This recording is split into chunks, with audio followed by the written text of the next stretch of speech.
All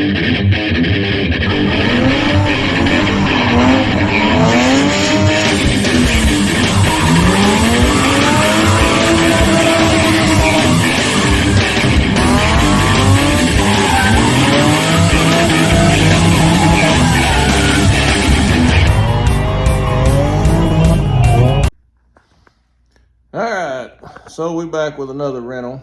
I just got this one.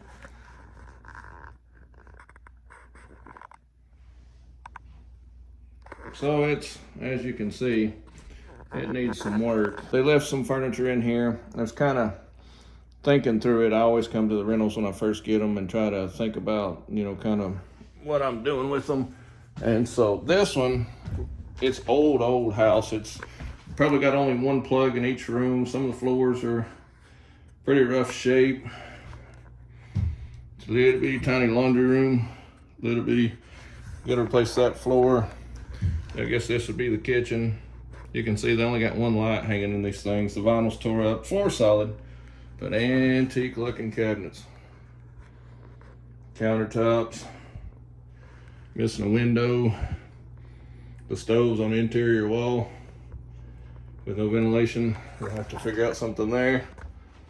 May just have to demo this room completely out and just remount the stove for an exterior wall, remove those windows maybe. It's got a heater in it. We're not gonna use this thing. A little bitty hallway closet. The floor's soft, as you can see. This room, again, one outlet up here. There's one over there. There's actually two in this room then.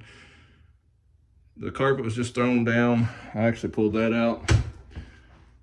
Old light just kind of on the wall here. Here's another bedroom. They left a couple pieces of furniture. This thing's got some windows, but they're old single pane. They need to be took out. It's not a closet in this one. This poor floor seen better days. Here's the master, I guess, with another 52 windows. I guess there's your light. The electrical panels in here with the wires. One outlet. This floor, gonna have to do some repairs in it. And that wall. The bathroom has seen better days. So there's no shower except for this jewel. It's just a single, whatever. The floor is gone. The toilet's fallen through, the floors fell in. I've been under this house and the floor joist is broke. They're not rotted at all. That's what's crazy. They're actually in really good shape. This one broke. I don't know what broke it or why it broke.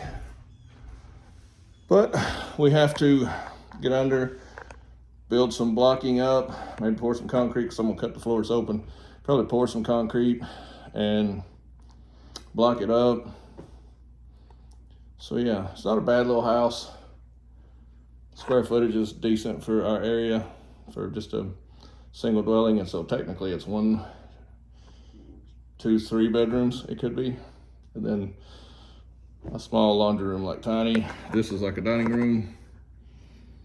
I'm debating on maybe changing something here to make a bigger laundry room or maybe a bigger kitchen. I don't know yet. I'm debating on maybe do some structural changes here. I don't know just yet. So I'll hang out and look at them and think about it.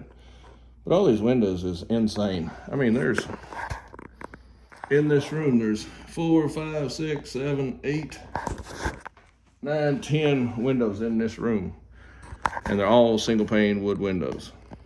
Well, single pane, they're not, I guess they're kind of framed in with the structure. I don't know what, if you'd call those wood frame. Yeah, I guess so. But that one's got an air conditioner shoved in it. So we need to figure out something here about some heating and cooling. Yeah, it's gonna need some work for sure. And when I do these, I'm in no rush. I planned on this one being empty for a while. My payments aren't horrible on it. So let's say we're in November now. almost December. So I would say 4 months, 5 months I'll take, just kind of let this one be empty and we'll work on it. I'll send a guy over and clean out the floor and then demo out some stuff, and then we'll get a material count. And the things we can fix without doing a whole lot of structural stuff, we'll go in like one of the bedrooms. If the bedrooms are solid, the floors are fairly solid or simple to get them solid, we'll do the bedrooms first and they're done. We'll demo them out, put back in whatever, and then we'll call it done.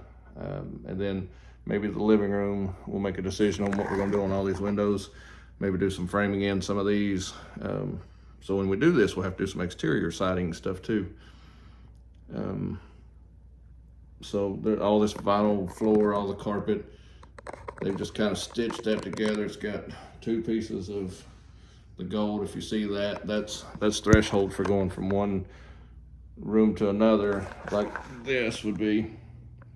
So, or maybe that vinyl piece, but it's in their room, so the carpet wasn't big enough, so they just used threshold to like join carpet together instead of gluing it or attaching it together. So I'll have to get rid of this. Actually, this table's pretty cool. I don't know. The table's actually pretty cool. It kind of looks like it might be antique or something. I may send some pictures of that and see if I can't figure out if it's worth anything.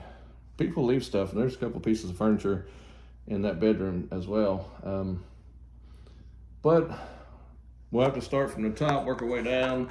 The ceiling, looks like some kind of paneling or wood with some kind of trim, like you'd have in a trailer, like a trailer walls, how they'll have paneling in a strip and paneling in a strip. Kind of looks similar to that. We may, so like where that crack is, you can see there, we may do like that and run a strip down those. Kind of make it look uniform. I'm not really sure, we may not.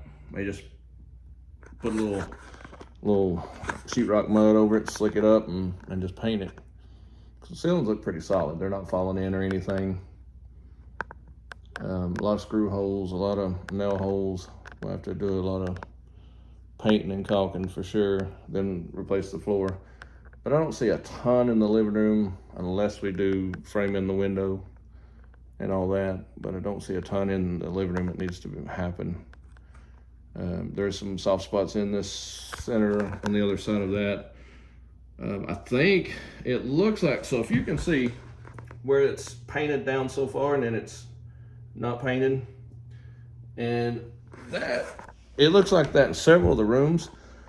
So generally when you have a house, you put down 3/4 tongue and groove plywood. And a lot of times they'll go over and put a 1/2-inch sheet of some OSB or some type of thinner wood on top, so you'll have your thick wood on top of the floor joist, and that'll make your rigidity where it's solid.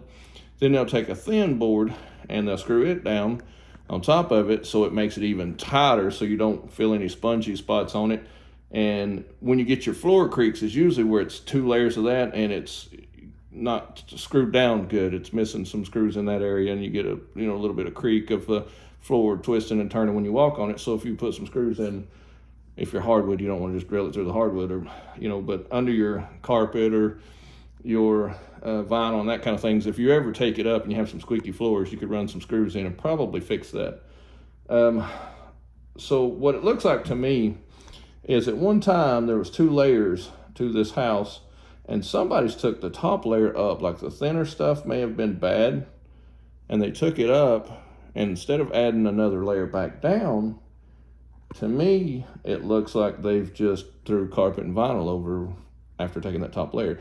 And that will explain some of the soft spots if they've gotten wet, years and years of maybe some humidity under the house, or a bathroom leaking through the into the floor, whatever. It looks like they had taken the top layer off to me, and that's just my opinion, because there's several spots going into different rooms, and even in this laundry room, that there's high spots and low spots. It looked like there's a layer of floor missing. And I think that's what they've done. And I have seen that before in some houses where it's cheaper just take that top layer off because it's damaged. The bottom layer looks good, so they just throw carpet on it and call it a day. I've seen that in several rentals that I've bought. So that's what it appears to be. So what we might do, take the top layer off, take the vinyl off, the carpet off, whatever. And if the floor joists underneath, if we go underneath and there's no damage or none of that, because the soft spots I felt, the wood actually, like going into the bathroom, the wood looks good. I do know in the bathroom the floor joist is broke, so we're gonna gut that whole bathroom out and redo it. But I know that floor joist is broke, so we're gonna brace it up and reframe it back together and get it all concreted up and stuff. So we'll fix that. And it looks like the living room, the dining room, maybe even this laundry room, we may just, well, obviously the laundry room, I've got to take out some of the old wood that's rotted and damaged where the washer, I guess, had leaked or whatever. It's sagging real bad from the damage, so we'll have to replace that. But I think we'll come in with a 1/2 inch OSB and put another layer on it, and this floor will fill. It's not bad in the kitchen and the laundry room, or the kitchen and the dining room and the living room. It's not bad at all. I just feel like it's missing a layer from seeing the paint. And there's a high-low, if you can see it in the camera, right over there. Going into that laundry room, you can see where that's low, maybe. So if you can see where that high-low spot is, where there's a layer of plywood, this is missing a layer. I feel like this is missing a layer. All that is, and maybe even the kitchen. So, and the 1/4 inch or the 1/2 inch is usually not that expensive. So we could probably lay both these rooms under a couple $100 and it feel way more solid in this house. And like I say, it's pretty rigid now, but I just feel like it needs a little bit of something. I think it'll feel a little better. I'd feel better, I'd sleep better at night knowing it had that next layer on it. But there's a lot of telltale signs to me that somebody's ripped that top layer off at one point in time. And that's probably what led to the weak spot on the other side of that heater in that floor. I feel like that's why it's like it is, it's weak. And I think that bedroom's the same way, because the bedroom, it's got some soft spots in it. But the best I can remember, we've been under this house already, the best I can remember, all the floor joists look great. So I feel like there's a top layer of sheeting missing. We'll just strip that whole bedroom all the way down to floor joists and put it all new, because it's right on the other side of that bathroom. So there's some water damage on the edges. So we'll go ahead and replace all that too, and redo the bathroom, and probably this front section out in front of the middle of the hallway too. But mainly on this house, I don't know what I'm gonna do about the cabinets yet. They're pretty rough, they're old, missing some drawers. I may end up pulling all that out, I don't know. I'll sit down and put all this on paper. I'm gonna put a modern door, so where this has got a doorway that leading into the laundry room. We'll take that framing out. We may cut it bigger to fit like a modern 6-panel wood cork door, one of the white ones you've seen with 6 panels. We may put one of those in it. That way you've got a nicer, newer looking door access into your laundry room.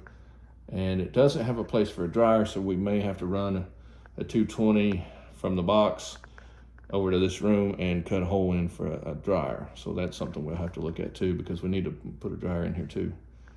But overall, besides just the dirtiness of it, I feel like it's a pretty good little place. You come in, here's your access door, entrance door. Come in, you got this open area from, then you got a little eating area, tiny kitchen, tiny laundry room. The master's pretty decent, but you got like a little area here, open area between the rooms. And then the entry to the bathrooms on the other side there, and then that bedroom's on that side of that closet. 3 bedrooms, I mean, they're not big bedrooms, but if you got young children, small kids, this will work, if you're, husband, wife, and you got 2 small children, even 2 smaller children and a baby that could stay in your room, because the master's pretty good size. Well, not big, but you could have a full-size bed in there without any issues, I feel like. But I really got to look at some of the structural stuff, because I'm not a fan of the tiny kitchen. I'm not a fan of that. And I'm not a fan of the way the laundry room's laid out. So I may have to do some plumbing. The bathroom is super, super tiny. I almost don't know how to put it back without leaving it as just a stand-up shower without a tub in it, because I don't know, there's not enough room in there. Plus, if you make it bigger, you're getting into the kitchen coming this way. You're getting into that bedroom this way. I don't know. I'll have to really pay some attention to it and really see what I can come up with. But this is the next rental I bought. We may have to do some electrical because there's literally maybe in the living room, there's 2 outlets, one on the upper wall and one on the middle wall, one over there and one over there. And then this area here, there's a cord going that way. There's one. So there's one here, and that's all the plugs. That's 3 plugs in this whole area. So the kitchen has one. I think that's only got one. The bathroom doesn't have a plug. It's actually the light fixture. It's one of the old school ones with the plug in it. And I think that bedroom has 2, and I think that one has 1, and the master has 1 or 2. So it's not a lot of outlets in this thing, so we may have to check into that as well. So that's definitely something we might have to address. So it may turn into more than what I'm thinking. If we do the electrical and do this framing of these windows, because that's a lot of windows to have to cover and deal with, you know, single pane. You're gonna worry about the cold coming in, the hot coming in. There's no central heat and air here. There's just window unit and this gas heat, which I brought 2 electric heaters here today. So it's getting cold this coming week. So they'll be on. I put them where the water sources are in the kitchen, in the bathroom. Well, in that bedroom, kind of towards the bathroom, because that plug in the bathroom, I couldn't get it to reach. So that's what I got going today. We've not fell off, we've just been working. Dominic moved out. Yep, my son moved out, so he moved into one of my rentals. And in the same week that he moved out, and I own the BMW again. We traded the BMW and the diesel truck back after I fixed it. So now I have the BMW again. And he bought a crotch rocket the week he moved out. So now I have that to worry about. Yeah, so that's what's going on now. But the IS300, it's at Mike's. And so the turbo we end up having, we had a T4 on it, and the boost, it didn't make full boost till like 5,500 RPMs, which on a drift car, no bueno, that's not good. So we ended up opting for a Pulsar. I looked at the 35-900 and I was almost dead set on pulling the trigger on the 35-900, but talked to a guy and he said the GTX 3576R. I don't want to lie to you, but I think it's a GTX 3576R from Pulsar, the brand. Said that it would come in better and still make 700 versus the G35-900. It was great turbo, but without a set of cams in it, without having that higher lift, and I guess maybe the throttle response being a little more better for that turbo, I guess. I don't know. But the guy's like, dude, trust me, GTX 3576R, it will spool as quick as lightning, and you'll be happy with this turbo. It'll make 700. And he said, if you put a set of cams in it, I would suggest the 35-900. He said, but with stock cams. So what I've got is the 2JZ GE VVTi head and block. Now the pistons are GTE pistons. It's got head studs, and it's the 2JZ GE non-VVTi rods. So it's a conglomeration, but it's all factory GE head. We didn't put cams in it. We just did studs and a gasket, and we did do main studs. I should have went ahead and got main caps, but I didn't. I wasn't planning on going over 700-800 horse anyway. So according to anybody I've dealt with or talked to, this motor should make 700-800 and be happy. With that turbo, 7's going to be kind of the limit. With the 1050 ID injectors, 7's going to be the limit on that. So 600, even 500, we're happy with that. So Mike, I messaged him today. He's got the turbo. I dropped it off over the weekend. I set it in his enclosed trailer. He was out of town. But I talked to him a few minutes ago. They're test fitting it on there, trying to get it out, make sure the intercooler piping and the flanges and all that work together.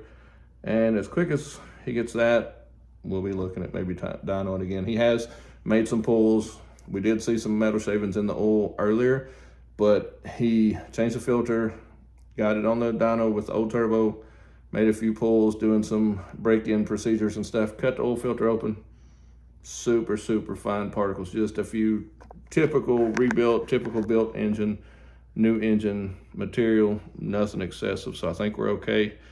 So hopefully the next part of a video will be you get to see us making some horsepower on that car. But Mike's going to go ahead and do all the cold start stuff. He's already broke the engine in. I think he's going to make a few more pulls, just starting to get some drivability. Because the world's worst thing for me is to get a turbo car, they crank up the boost, you take off in it, and it drives like crap. You know, I'm not happy. It drives horrible. On the dyno, it made great numbers, but when you go up and down the road driving it a few times, it's just not drivable. It's just, the tune is just off. And that's happened to me a couple times through some shops over the years. And I told him to take his time. If it costs extra, whatever. But I want the drivability to where if I want to get in it and run up to the grocery store, you know, that thing's on. So, but that's the next step, is he's going to work on some of that after he gets the turbo fitted, and we'll be getting called for a dyno day. We'll go out and we'll try to go for numbers. We'll see what that GTX 3576R, how it works, what kind of power we make, and if the R154 will hold it. And the X clutch, shout out to X clutch. I think that thing will be exactly what we need. We do have the Powerhouse Racing triple hanger pump, so we're going to run, ideally we're going to run two, one under startup and whatever, but when it starts seeing boost, a secondary pump will kick on. Thanks to ECU masters, that can happen. It can turn off and on as we need it to. And the third pump, we're going to leave it not hooked up. And so if we ever have a pump die on us, we're making it where we can unplug and plug into our third pump. It's in the tank, it's hung there, but there's no reason for it to run all the time, because two Warburg 525s is 1,000 horse worth of fuel pumps, well more than what we're needing for 700 horse. So we're gonna run two pumps off and on regular, and then that third one's hanging in the tank, filtered up, ready to go. And so if we have a pump die, whichever one, and we can unplug and rotate that plug to the third unused, fresh, ready to go pump. That gives us a backup if we're on a track day and we lose a pump. That thing's such a pain to pull out of that housing and to even get in there. You almost have to leave the third pump hanging until you get it all down in there. If you've installed that Powerhouse Racing triple pump hanger in an IS300, you'll know what I'm talking about. But when you hang it down in there, it doesn't want to fit at all. So instead of having to fight that, if we ever lose a pump, especially on a track day or anything, we can just unplug, rotate to the third pump, whichever one's dead, we can go to the fresh one. We're in, we're back on track. So hopefully it doesn't happen during, you know, an actual comp, but maybe on a practice run, or hopefully something where we do have the time and we can rotate it. But that is an option, so we're leaving that in there. We do have a 410 BRZ diff in that car. From what I'm researching, that may be a bad idea. We may have to go back to an IS300 diff, because I think those BRZ diffs are a little weak, which is okay. We can always do that. I think I still got it somewhere. I'll have to dig it out. But I do have that diff, the stock diff somewhere. We do have the drive shaft that come in the car. When I bought it, it had an R154 in it with the drive shaft. All that's still there, stock R154, whatever drive shaft came in it. X clutch, let's see what else. Yeah, ECU masters, and this thing should rip, man. And we'll be filming that, I don't want to say Friday, Thanksgiving's tomorrow, but I'm asking if we can't Friday, because everybody I know is off, and if he's going to be in his shop, and if he's fitting it today, we might be able to this Friday. I don't know that, but that's the word on the car. We haven't drifted much in a few weeks, since probably the last video, if you saw it, when we were at Driven Luck. Great day at Driven Luck. Those guys are so awesome. And if you haven't been to Driven Luck just yet, and you're a drift guy and you're a car guy, load your rig up and go to Driven Luck. Those guys are awesome. Tell them I sent you. But that's about it. That's about all we got going between rentals, grandkids, kids.